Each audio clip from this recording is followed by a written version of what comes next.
Hey, Jim, how did you do that rubber band wizardry trick thing? I can't do it. What did you do? All right, calm down, guys. I'll show you how I did it.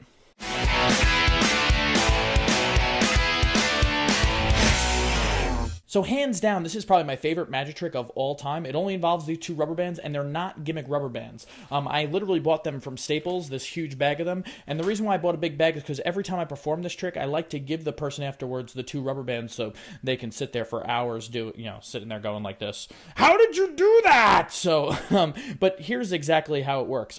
Right from the get-go, you are doing exactly what you're saying. You're going to put one rubber band on your pointer and middle finger over here, and one rubber band on your pointer and middle finger over here. You actually are going to put one rubber band behind the other. You don't start in any other trickery way or anything.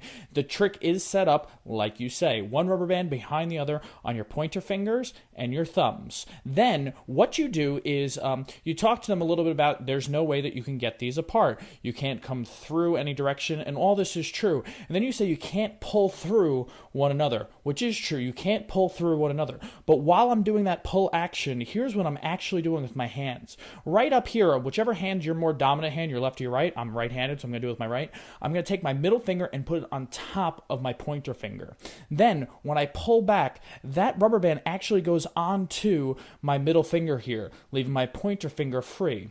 What I do with my pointer finger then is I put it right next to the thumb and pull up like this. So it looks kind of complicated here, but once I let go with my middle finger back here and I bring that back to the rubber band, that rubber band will actually be on the opposite side like that. So now they're already disconnected. One more time, here's what I did.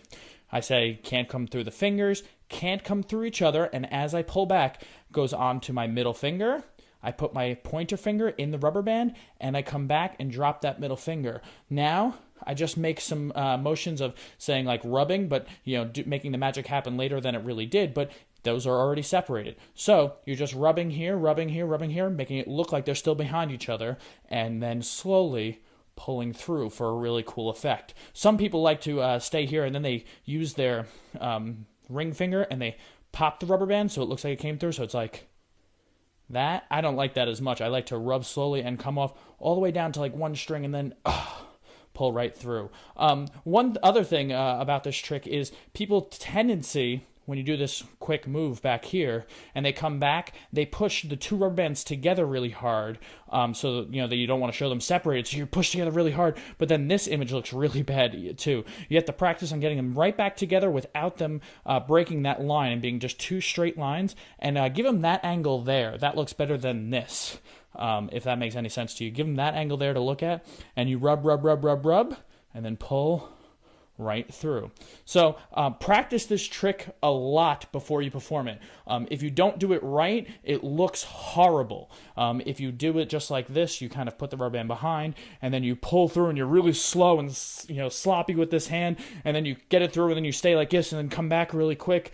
Really practice this move and get it so fast that you can't even notice it yourself. Seriously, that rubber band's behind, and now it's not. Chateau.